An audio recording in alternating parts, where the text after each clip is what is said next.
اس سال ہمارے ساتھ ایک بھائی تھا حج پر جو ہم گئے، اور اس بھائی کا نام تھا جلیل.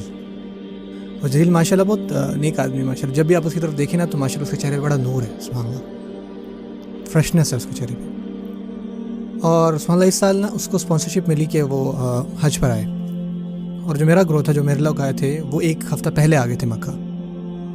اور اب اگر آپ میں سے کوئی مکہ گئے ہوئے ہیں، خاص کر حج کے دنوں میں، اکثر اوقات کیا ہوتا ہے جب نمازوں کا وقت آتا ہے، 5 نمازوں کا، تو لازمی نہیں کہ آپ حرم میں جا کے نماز پڑھتے ہیں.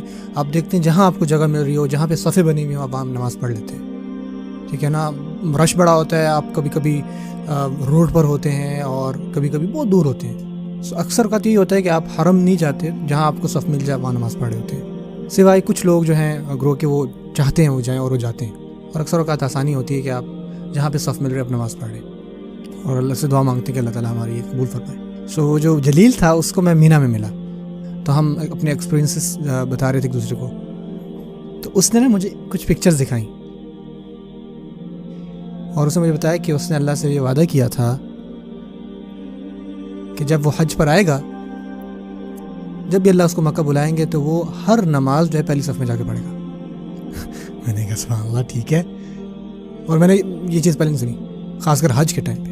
حج کے بڑا مشکل ہے حج کے ٹائم پہ. اگر آپ ایسا کرنا بھی چاہیں نا تو زیادہ چانسز یہ ہیں کہ آپ کو جگہ نہیں ملے گی آگے جانے کی. تو جیسے ہی وہ مکہ پہنچا، پہلی نماز سے لے کے اس نے یہ سوچا اس نے حرم جانا ہے، اور اس نے ہر نماز جو ہے پہلی صف میں جا کے پڑھنی ہے.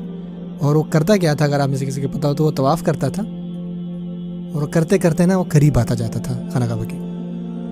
اور یہ وہ کوشش کرتا کہ اذان اور اقامہ کے درمیان جو ہے نا وہ ایسا کرے. اور سبحان اللہ اس نے کیا، اس نے وہ طریقہ ڈھونڈا کہ وہ پہلی صف میں جائے گا ہر نماز کے لیے حرم میں.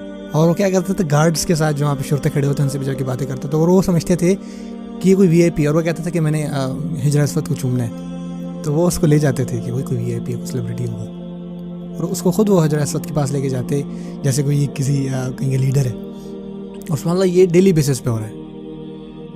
اور میں نے خود سے یہ سوچا، سب سے پہلے تو مجھے شرم آئی بہت زیادہ.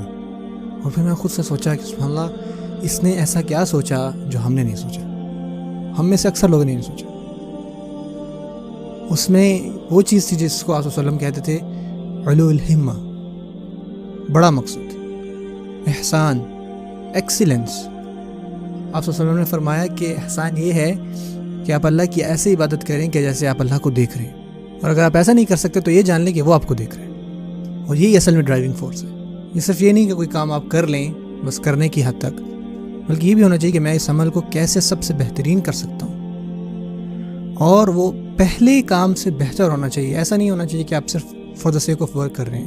آپ کو چاہیے کہ وہ کام خوبصورت ترین بنائیں، اور آپ اپنا بہترین کریں. آپ جتنا بھی بہترین کر سکتے ہیں، آپ پھر بھی اللہ تعالیٰ کے احسان جو ہے ان کا ایک حصہ بھی نہیں دے سکتے، سبحان اللہ.